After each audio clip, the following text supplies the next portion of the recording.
Assalamualaikum warahmatullahi wabarakatuh. Waalaikumsalam warahmatullahi wabarakatuh.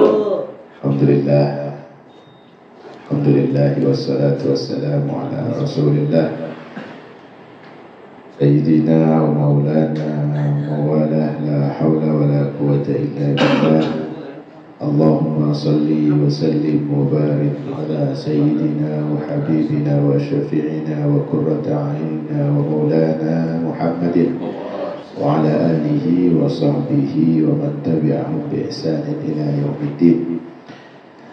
Subhanaka la ilma lana illa ma 'allamtana innaka antal alimul hakim. Rabbi ishrah li sadri wa yassir li amri wahlul 'uqdatam min lisani yafqahu qawli.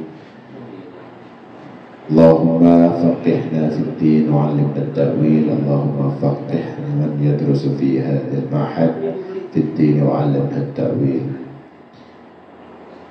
Nawayna ta'allum wa ta'lim wa tadhakkur wa tadhkir wa naf' wa ittifa' wa al-ifadah wal istifadah wal hath 'ala tamassuki bi kitabillahi wa sunnati rasulillah sallallahu alaihi wasallam wa du'a ila al-huda wa dalalati 'ala al-khair wa ibtigha'i wajhillahi wa mardatihi wa qurbihi wa thawabihi subhanahu wa ta'ala. Alhamdulillah wa syukurillah, kita masih dipertemukan di majelis ta'lim yang sama-sama kita cintai di hari yang berbeda, namun insya Allah dengan semangat dan niat yang sama. Amin. Malam Jumat atau malam Senin kudu sama niatnya, walaupun harinya beda. Alhamdulillah, semangat kita kita harus bangun di pertemuan berikutnya, karena memang sebelumnya kita udah buka. Jangan pintu udah dibuka yang masuk kagak ada. Kemarin waktu ngebuka rame-rame, buka doang, ya, giliran pada masuk ruangannya pada ogah-ogahan. Iya, udah ngablak ya. Jangan sampai ya. Jadi salah satu kita membuka pintu rahmat Allah itu, salah satunya itu dengan kita mendatangi majelis ta'lim. Apa? Nah, salah satu yang pernah kita bahas dari hadis Nabi tentang singgah, diperintahkannya para sahabat untuk singgah di taman surga, ya, sampai sahabat nanya, taman surga yang mana yang harus disinggahi ya Rasul? Yaitu salah satunya majlis zikir dan majlis ta'lim, di mana majlis itu mengingat Allah. Kan ahli surga isinya kan kenikmatan bagaimana makhluk yang ada di dalamnya itu berzikir kepada Allah atas segala bentuk nikmatnya. Nah, ini pengkajian daripada nikmat adanya di majelis zikir. Ini kita borong semuanya nih, dari pertama kita berzikir, ya, kita baca hibah, baca maulid, baca tahlil, tahmid. Habis itu kita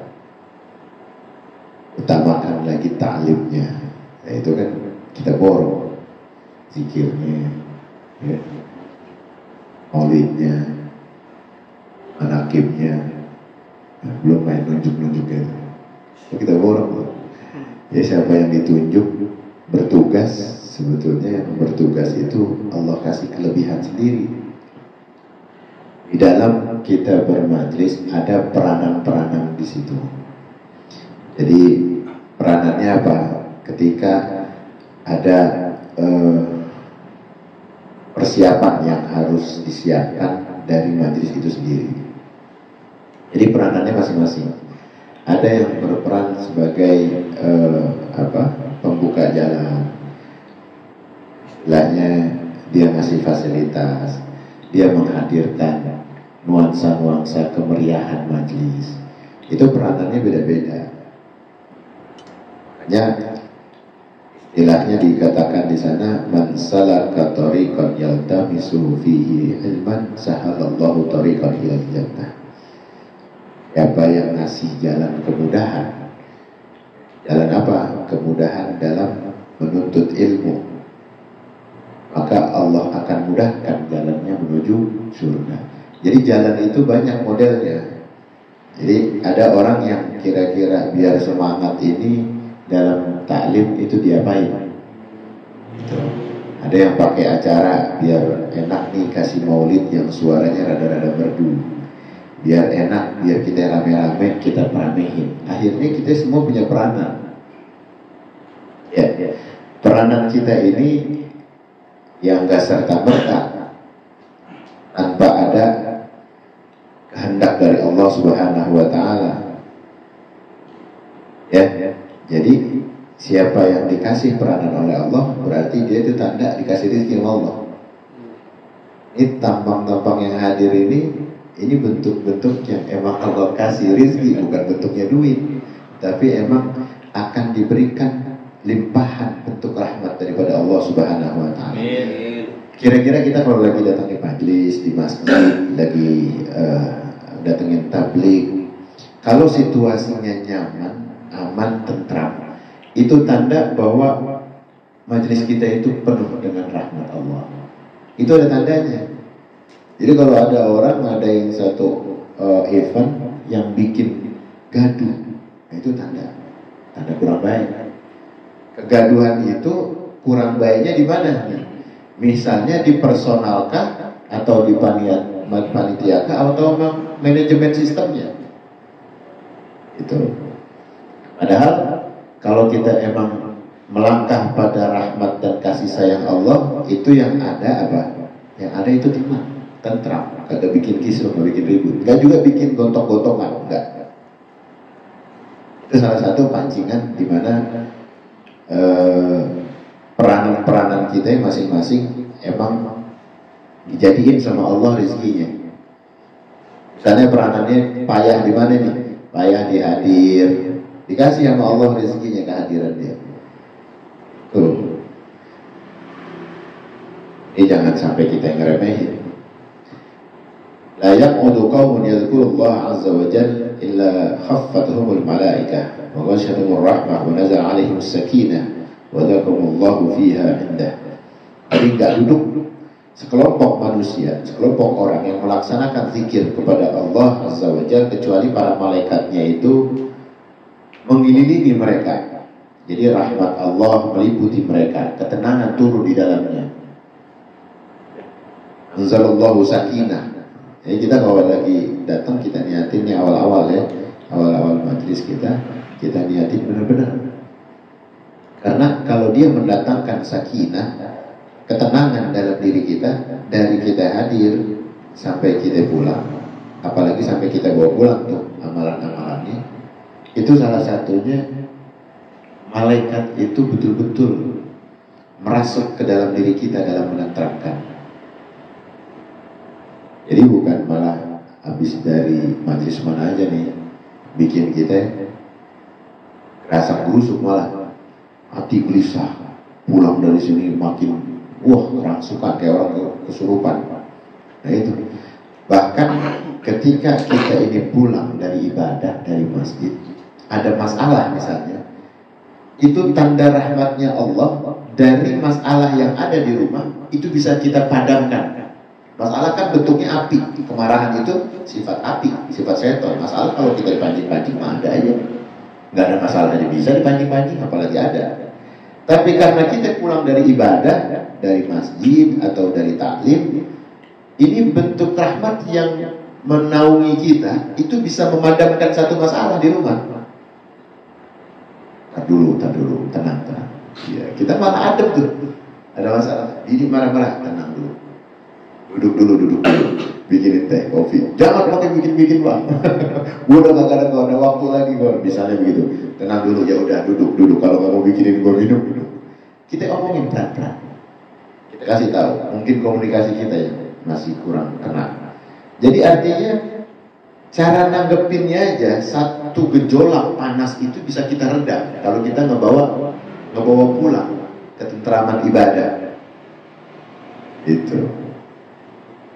Jadi ada kesurupan di rumah, kita malah pengen ngerukyah gitu. keluar setannya biar pada mabur. Bukan malah kita yang malah pulang dari mana-mana ada setan di rumah, oh, kita makin bakar lagi.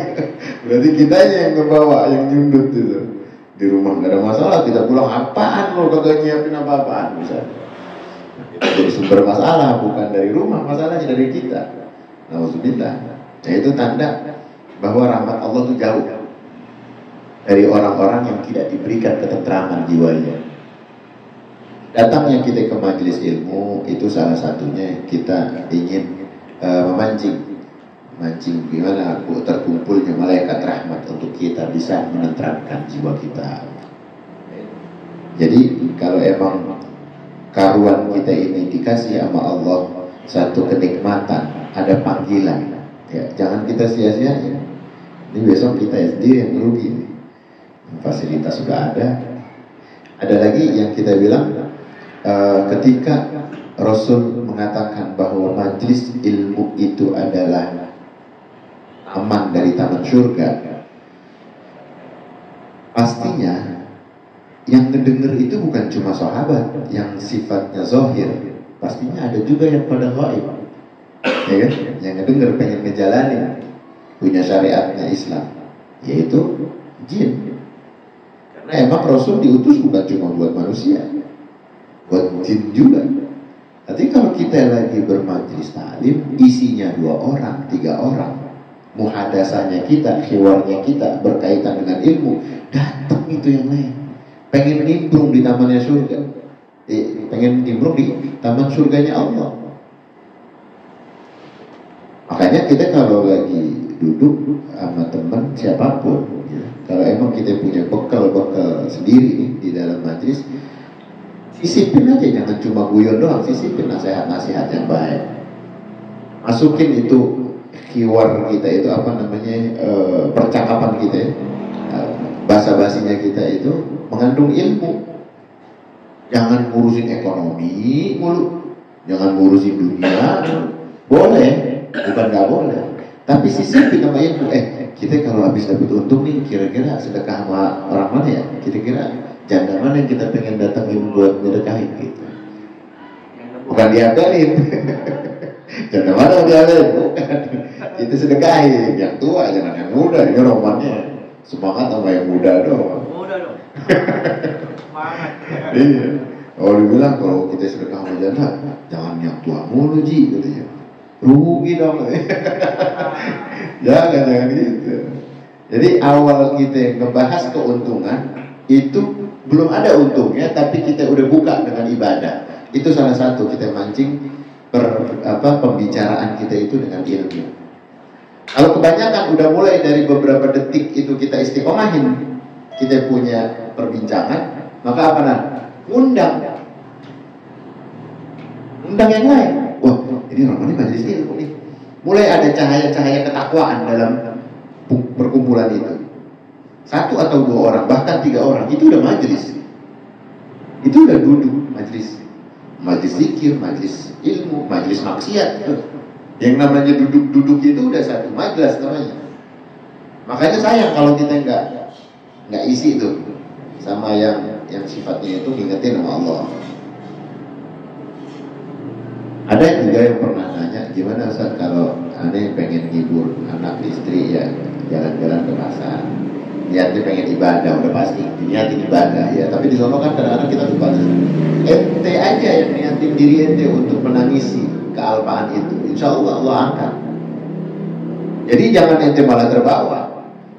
Salah satu takutnya kita kepada kealpaan zikir sama Allah itu adalah satu ketakwaan. Kita takut nih, lupa. Itu satu ketakwaan. Itu. Artinya kita jalan kemana-mana, kita jalani satu loyalitas kita sama keluarga tanpa kita sok-sokan gitu pengen sendirian aja di masjid, berzikir aja sendirian, gak mau gaul sama saudara. Enggak begitu. Tapi dengan kita takut alpa sama Allah, takut khilaf, takut lalai, itu udah satu ketakwaan. Pergi bareng gak apa-apa. Itu. Ketika kita bermajlis dimanapun, lalu kita ingat, jangan. Kita ingat nih pesan guru kita. Ayah, bapak, ingat nih. Yang pernah bilang begini, kita sisipin, nasehatin. Dan gak ada bosannya, enggak. Jangan pikir, kagak enak banget, lagi happy, enggak bisa. Banget bisanya. Kalau kita lagi ngelihat misalnya film aja, itu kita bilang subhanallah, bisa ya ciptaan manusia sebegitu indahnya gitu misalnya. Film sebegitu serunya, gimana Allah bikin skenario yang sempurna. Jadi kita bisa lariin kepada nilai ketakwaan. Itu kalau kita mau belajar. Belajar apa? Belajar sering mendatangkan satu momen taklim dimanapun kita berada. Jadi kita belajar ini, kita mengajar dan belajar itu harus kita mulai dengan cara bagaimana Allah akan menaungi kita dimanapun kita berada dengan rahmatnya. Malaikat itu menenteramkan kita.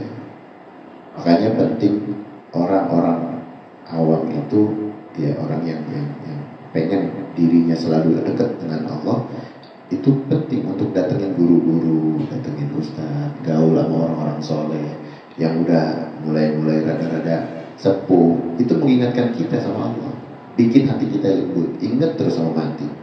Itu salah satunya, dekat sama masjid, dekat sama habaib, yang bukan cuma momen-momennya yang momen dunia doang kita dekat. Alhamdulillah. Jadi dalam Al-Quran disebutkan وَاذْكُرْ رَبَّكَ فِي نَفْسِكَ تَضَرُّعًا وَخَفْيَةً وَدُونَ الْجَهْرِ مِنَ الْقَوْلِ بِالْعُدْوِ وَالْأَصَالِ. Jadi dan sebutlah nama Tuhanmu dalam hatimu dengan merendahkan diri dan rasa takut, dengan tidak mengeraskan suara di waktu pagi dan petang, dan janganlah kamu termasuk orang-orang yang lalai. Jadi artinya kita terangin tadi bahwa dimanapun kita berada, kita itu bisa berzikir dengan sembunyi-sembunyi, dengan terang-terangan, dengan cara yang lembut. Itu. Dan juga ketika kita berkumpul ya di dalam majlis, pernah dikatakan di sini untuk mencari ilmu, majtama'a qaumun fi baitin min buyutillahi ta'ala yatluna kitaballah wa yatadarasuna bihinna illa nazzala 'alaihim as-sakinah wa ghashiyatuhum ar-rahmah khafiyatan malaika wa dzakarallahu fi man 'indah. Jadi enggak berkumpul seorang ya, di dalam majlis satu rumah misalnya, atau di rumah-rumah zikir atau di masjid, mereka membaca kitab Allah, mereka membaca hadis-hadis, berdiskusi dengan ilmu, membahas tadi yang kita bahas tentang ilmu, maka kecuali tidak daripada mereka diberikan karunia oleh Allah ketenangan dan dinaungi oleh rahmatnya. Dan para malaikat itu mengelilingi mereka dengan apa? Dengan menyebut mereka di kalangan para malaikat. Jadi disebut-sebut, ini fulan, dihadir lagi ngebahas tentang bagaimana Allah memberikan mereka karunia pandangan. Ya. Sampai kalau lagi kita jalan ngelihat gadis cantik aja, itu saking kita takjubnya, ingatnya sama Allah. Subhanallah, cakep banget ciptaan Allah. Gitu. Jadi mancing terus sama kebesaran Allah itu dari pandangan-pandangan yang kata kita sifatnya manusiawi. Kita demen ngeliatin cakep-cakep, ngeliat yang indah-indah gitu. Tapi lariin kepada Allah supaya kita gak lupa. Ya jangan habis kita muji-muji orang, buset itu udah begitu ngomongnya udah lupa nama penciptanya, kejedot, pikun. terakhir yang dicatat sama mereka itu. jangan sampai. Jadi pernah juga dikatakan ya, Rasulullah SAW berpesan kepada Abi Dzar, ya Aba Dzar, la'an ta'adzur fata'allam ayat min kitabillahi khairun laka min an tusalli mi'ata raka'ah wa li'anna ta'adzur fata'allam baban min al-ilmi umila an lam ta'lam khairun laka min an tusalli alf raka'ah. Wahai Abi Dzar, kata Nabi SAW, sesungguhnya engkau berangkat pagi hari untuk mempelajari satu ayat dari kitabullah, hal itu lebih baik daripada bagimu melaksanakan sholat 100 rakaat. Yang membahas ilmunya Allah walaupun satu ayat, itu lebih baik. Dan apabila engkau berangkat pagi hari lalu untuk mempelajari satu bab ilmu, baik diamalkan atau tidak diamalkan, maka itu jauh lebih baik bagimu daripada melaksanakan sholat sunnah 1000 rakaat.